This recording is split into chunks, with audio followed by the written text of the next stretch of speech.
a shot of letting her try it on around. Can I? Maybe what it's missing is you. Whoa. Maybe you need to be the talent. Maybe. Oh, those are some two firsts. Maybe you need to be the talent. Oh. Let me do this first before you get rolling here. Okay. There you go. Hi, welcome back to my channel. If you're new here, I'm Bree, and I make reading vlogs and other book-related content. And this year, I am working on trying to figure out what I like in different genres. So I'm gonna start with a safe bet because I'm doing a read-along for the Deanna Raybourn Veronica Speedwell series.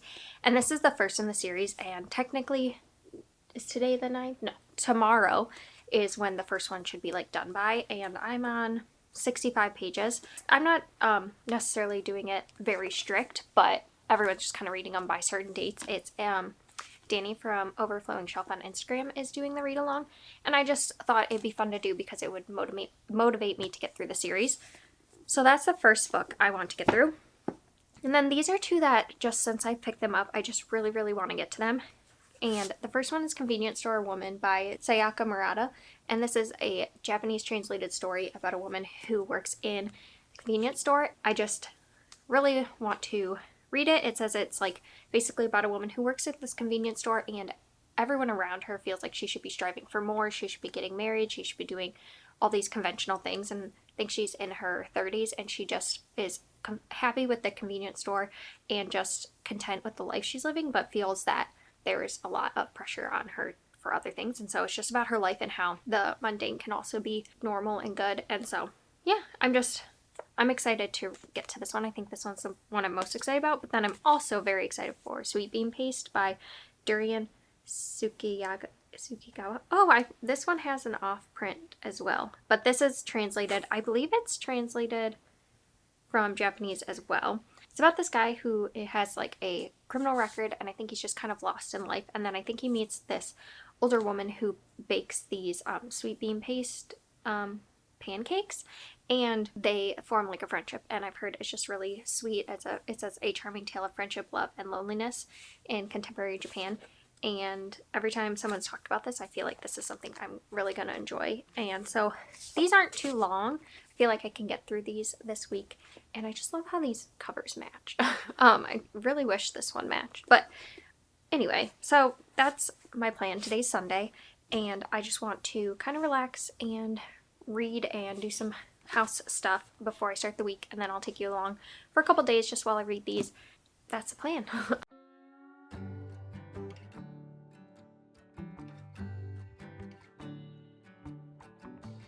You feel like summer days to me, warm, tender, sunny rays. I hope that we are meant to be. You say nothing at all when we meet, yet somehow I know your history.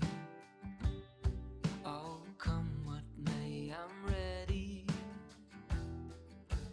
Picture frames, lavender paint, they all live here within this romance. I get the chance to stop the run and be the lucky one.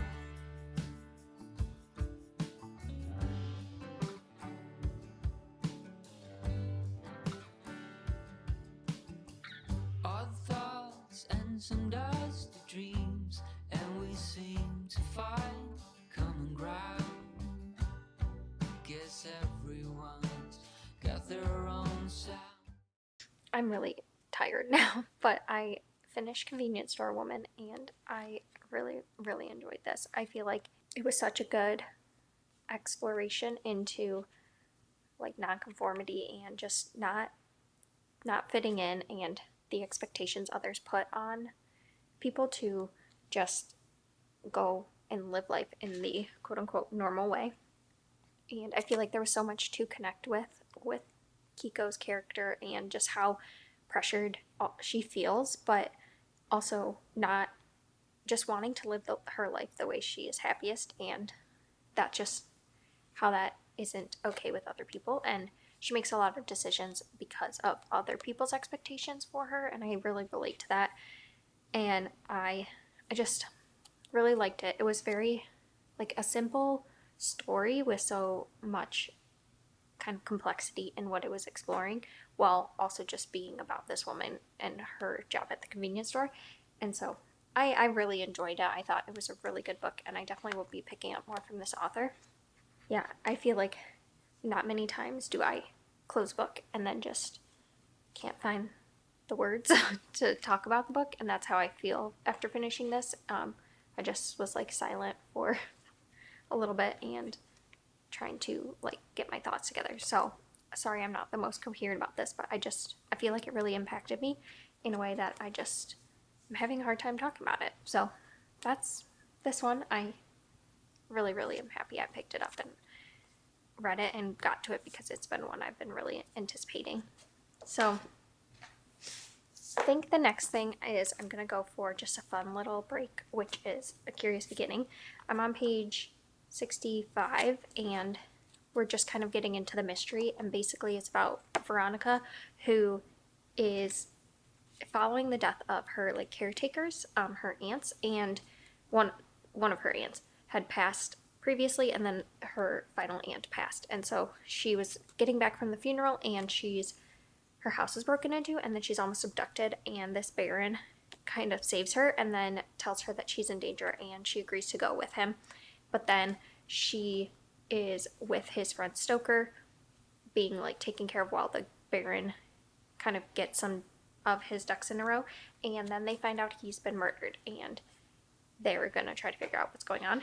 I don't know much more than that, but that's kind of how I want to go into this series, and so far so good. I'm excited for the mystery to begin. So that's where I'm at on this. And then I did try this new tea. It's strawberry mango, and I really like a fruity tea, and so far it's been pretty good. It's just a little weak, so I need to figure out if I need to do like 2 tea bags or something, but I'm enjoying it.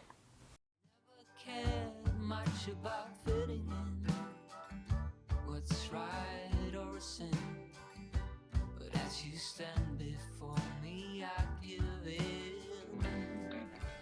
Picture frames, lavender and pain, they all live here. Within this romance, I get the chance to stop the run and be the lucky one. Picture frames, lavender and pain, they all live here. Within this romance, I get the chance to stop the run and be the lucky one. Hello, it's now Monday, and I got back from work, have done a few things, and I was reading. So I wanted to update you because I have only like a little less than 100 pages left, and I wanted to give you some of my thoughts. I'm kind of disappointed in this so far. Like, it's not bad. I'm enjoying it, but it's just not what I thought it was going to be. It took until maybe like just over halfway to like really get into the mystery side of things. It starts off mystery, but then there's a big lull. It just doesn't focus on the solving of the mystery as much. It's more about their banter and getting to know each of the characters and how they are together. And I know that this has romance in it.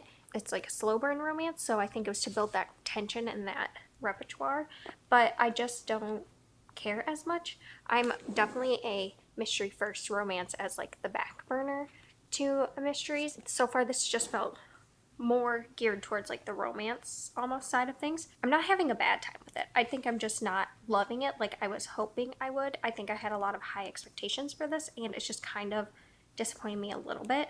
So if you like romance first, then your mystery second, maybe this is a good one. So yeah, those are my thoughts, and I will probably try to finish this today, and then I will wrap up like the rest of my thoughts, but I really don't think much will change from this to the last like little bit. So yeah.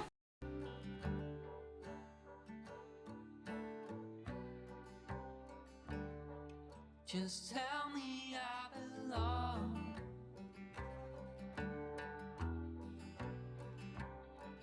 That I'm the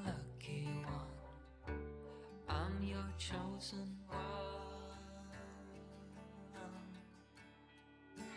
Picture frames, lavender and pain, they all live here, living this romance. I get the chance to stop the run and be the lucky one. Picture frames, lavender and pain, they all live here, within this romance. I get the chance to stop the run and be the lucky one.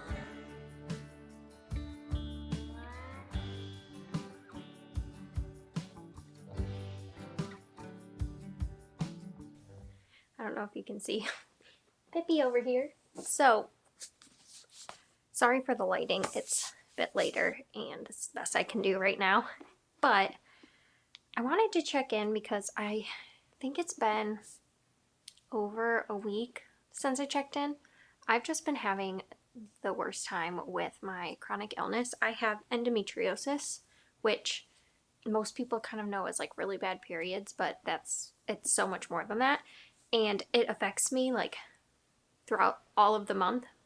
But this month in particular, I had to have my time of the month. So it was even worse, and I just been out of commission, and I've been having migraines on top of that and my normal issues and pain from my time of the month. So it's been a rough one, and I kept wanting to check in, but then every day I would feel okay for a little bit and then I would not feel okay again. So really I've been in bed a lot and then just trying to get through the work days, and so I had to take the vlog take a back seat.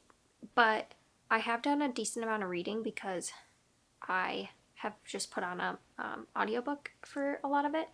And so I did a lot of reading, and I wanted to update because I've got 3 books to talk to you about.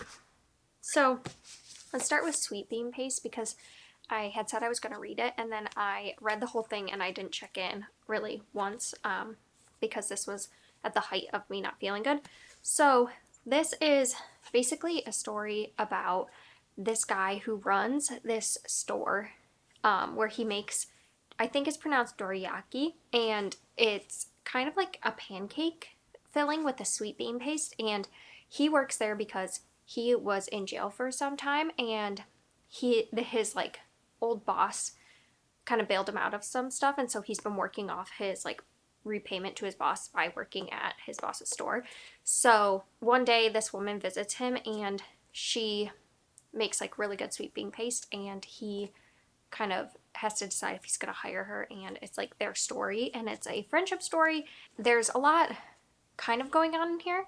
I feel like it touches on like things that, you know, make someone stand out as different, and how the first reaction is to judge people, and getting to know someone can like show you how your ideas of someone were misconstrued. But I just feel like it didn't hit quite as hard as I was hoping it to. I think the descriptions of food in here were pretty good, and I wanted more of that. I wanted more time with the characters to grow and develop. So there's a lot in here where they have these moments together and you see them start to become closer, but it would like do little time jumps. So it would be like you're getting a glimpse of them starting to connect, and then it would be a time jump where apparently they've like made so much progress, but you don't really get to see that as much as I would want to. I wish it was longer so that we could have seen the characters come together more than what we did, because I felt like there was a little bit of like you had to believe that they became closer, and all of a sudden, so they felt like 2 different friendships sometimes from like one chapter to the next. I think if you're looking for a like literary kind of slower, cozy slice of life story, you might check this out, but it just wasn't my favorite. Then I decided to go in a complete other direction because I felt like I needed a break from like the literary fiction. And so I read Spells for Forgetting by Adrienne Young. Now this one also, I think, is a little mismarketed. Guess I still have my bookmark in there. Because when I picked this up, I was thinking fantasy with mystery. But this is definitely a mystery first with like a sprinkling of fantasy. So the town kind of reminds me of like Practical Magic, or I'm trying to think of like those other shows where it's like a kind of magical town, and you know that it's like locals know it's magical, but then there's a lot of tourists that come that believe, like, know that there's magic, but they kind of don't really believe it, but like it's actually true. I don't know if I'm explaining that right. It'd be like going to a town that's like known for being magical and spooky, but thinking it's fake, but then like it actually being real. Like that's the vibes. There's not a ton of like actual magic done in here, and that was a bit disappointing for me. I was really hoping for a fantasy that wasn't a huge epic fantasy, like feels like our own world but with magic, and a mystery, but I definitely got much more of a mystery. Now that being said, I flew through this book in 2 days. Like I didn't put it down, but it's still just like an okay book. It captivated me. I really liked the writing and how characters are described and just like how the island feels, because it's an island called Sersha, and I really liked the island, the description, and the atmosphere that was built in here. But the mystery itself just wasn't as compelling, and there was a huge like kind of romance plot in here too that I felt like we were dealing with. And I do enjoy flashbacks in a mystery too, because this is, I guess I should say what this is about. Oh, hi. This is about a girl who lives on this island, and years prior there was this big fire, and this girl's best friend, our main girl's name is Emery. Her best friend Lily was murdered, and Emery's boyfriend was suspected of it, but he left with his mom and has not been seen for 14 years. The story kicks off by him coming back to the island to bury his mom, and there was never enough evidence to convict him, but the whole town thinks he's guilty. And so there's flashbacks to what happened 14 years ago, and then there's the present timeline. And I usually like flashbacks, but in this case, I felt like there wasn't enough flashbacks. Like I like when we get flashbacks to like get to know the character maybe who has died, and we get to know a bit more about them and why they could have been murdered and what's going on in their lives. But I really felt like the flashbacks were more for the relationship between Emery and August, and that I just felt like it wasn't necessary for the story. And yeah, the mystery just wasn't super compelling. But that being said, I like also flew through this and was entertained.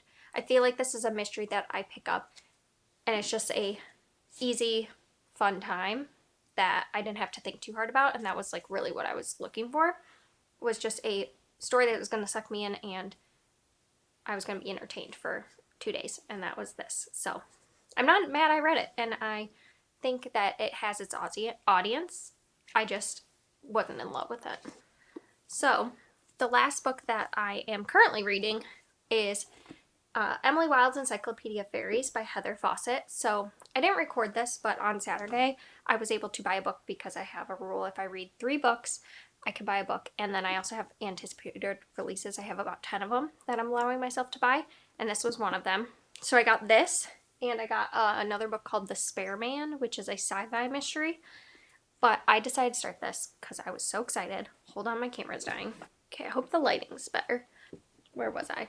So yeah, I picked this up with a sci-fi book called The Spare Man, and this is just a cozy book. I'm only 80 pages in, and so far it is basically this woman is going to, I think it's near Norway, like off of the coast of Norway, and she's going to study fairies because fairies are real, and she has her whole research, and what her job is to research fairies.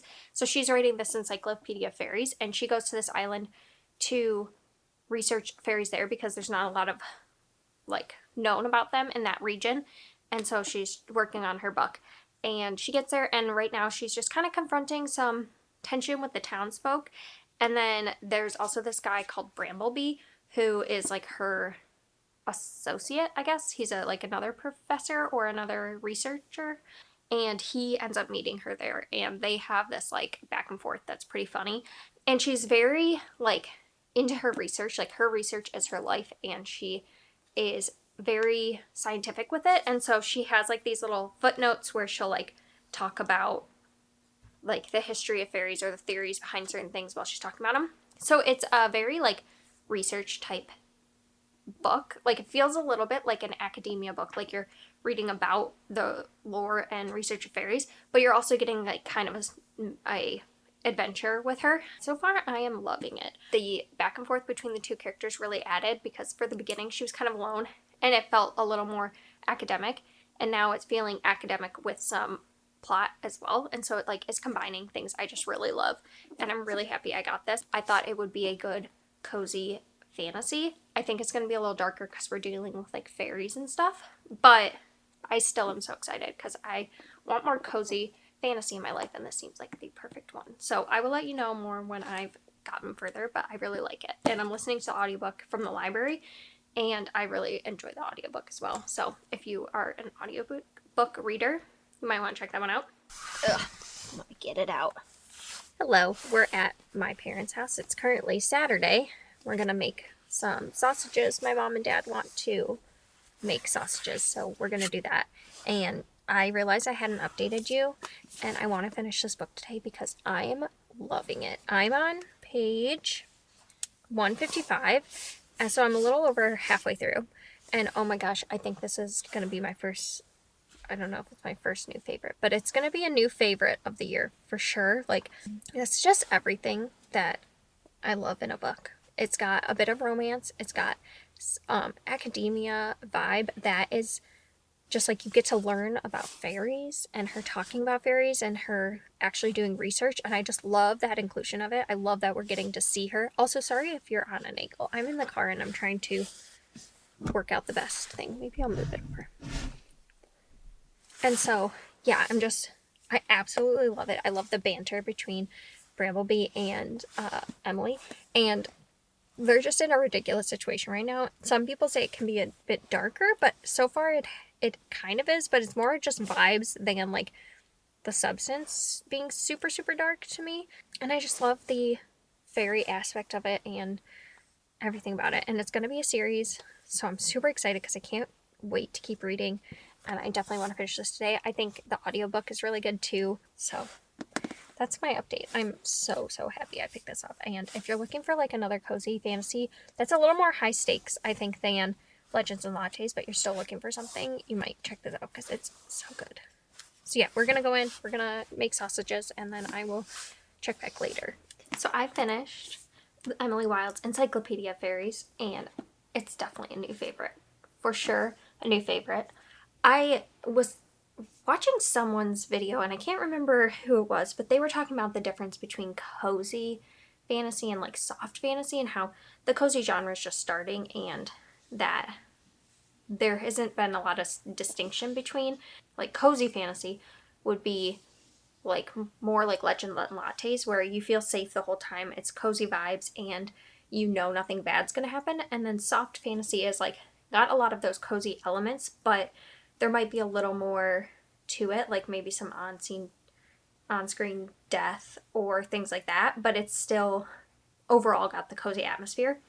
And if I had to put this into a category, I would put it into more of the soft fantasy, because while for the most part I didn't feel like there was super like high stakes, I didn't feel like my heart racing, there was some like a couple scenes that were pretty gruesome that I couldn't say that this is completely cozy fantasy, because I think that there are some things that would be triggering, especially if you're going into something thinking it's just cozy and wholesome and you don't have to worry about it. But I do really love it, and it's definitely a new soft cozy fantasy for me. It's a new favorite. I'm so happy I picked this up. It's like, this is like one of my perfect books in my opinion, and I just keep winning on the cozy fantasy front. I just really feel like I've found my genre, and I know that there's going to be a book that lets me down, but so far I haven't found it, and I've just been having a wonderful time. So I finished that.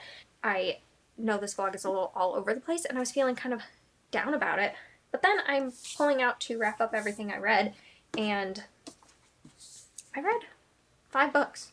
So, you know, while the vlog was all over the place, I still did a lot of reading, and I had some wins and some okay. So I would say my two favorite from this reading vlog are these two for very different reasons. This for like the cozy vibes and everything, and I really, really loved the characters and just had a wonderful time. And this one was just a good, very good, impactful book for me, and I really just enjoyed seeing the world through this woman's eyes and how society views her, and just I feel like I really connected with both of these, and they made me feel seen.